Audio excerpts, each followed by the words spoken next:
I was 18 years old when I got married. I belonged to a very conservative family, a Baloch family, where good daughters never say no to their parents. My father wanted me to get married, and all I said was, if that makes you happy, I'll say yes. And of course, it was never a happy marriage. Just about after 2 years of getting married, about 9 years ago, I met a car accident. Somehow my husband fell asleep and the car fell in the ditch.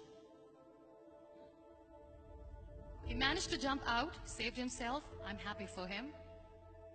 But I stayed inside the car and I sustained a lot of injuries. The list is a bit long. Radius ulna of my right arm were fractured. The wrist was fractured. Shoulder bone and collarbone were fractured. My whole rib cage got fractured. But that injury that changed me and my life completely was the spine injury. Many people came to rescue. They gave me CPR. They dragged me out of the car. And while they were dragging me out, I got the complete transection of my spinal cord. Those 2.5 months in the hospital were dreadful. I was at the verge of despair. One day, doctor came to me and he said, well, I heard that you wanted to be an artist, but you ended up being a housewife. I have a bad news for you. You won't be able to paint again.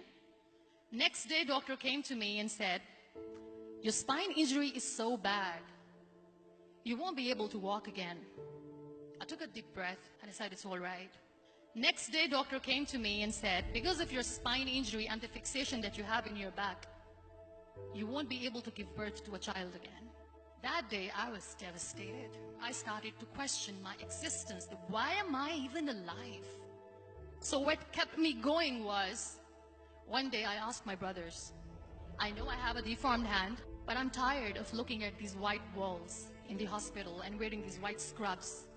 Bring me some colors, bring me some small canvas. I want to paint. So the very first painting I made was on my deathbed, where I painted for the very first time. What an amazing therapy it was. Without uttering a single word, I could paint my heart out. I could share my story. People used to come and say, what lovely painting. So much color. Nobody could see the grief in it. Only I could. And that day I decided that I'm going to live life for myself.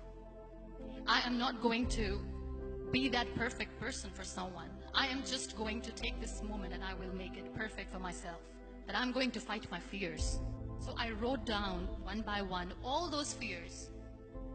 And I decided that I'm going to overcome these fears one at a time. You know what was my biggest fear? Divorce. But the day I decided that this is nothing but my fear, I liberated myself by setting him free. And I made myself emotionally so strong that the day I got the news that he's getting married, I sent him a text that I'm so happy for you and I wish you all the best. And he knows that I pray for him today. Number 2 was, I won't be able to be a mother again. And that was quite devastating for me.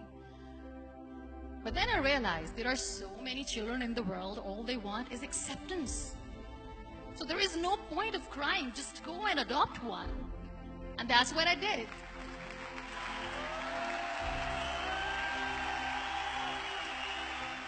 I gave my name in different organizations, different orphanages, and I waited patiently. 2 years later, I got this call from a very small city in Pakistan. I got a call and they said, are you Muniba Mazari? There is a baby boy and would you like to adopt? I could literally feel the labor pain. I said, yes, I am going to adopt him. I am coming to take him home. And that day, I was 2 days old, and today he's 6. You know, when you end up being on the wheelchair, what's the most painful thing? People think that they will not be accepted by the people because we, in the world of perfect people, are imperfects. So I decided to appear more in public. I started to paint. I have done a lot of modeling campaigns. I decided that I'm going to join the national TV of Pakistan as an anchor person. I became the National Goodwill Ambassador for UN Women Pakistan, and now I speak for the rights of women, children. I was featured in BBC 100 Women for 2015. I'm one of the Forbes 30 under 30 for 2016. So when you accept yourself the way you are, the world recognizes you. It all starts from within.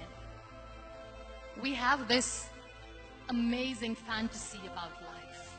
This is how things should work. This is my plan. It should go as per my plan. If that doesn't happen, we give up. I never wanted to be on the wheelchair. Never thought of being on the wheelchair.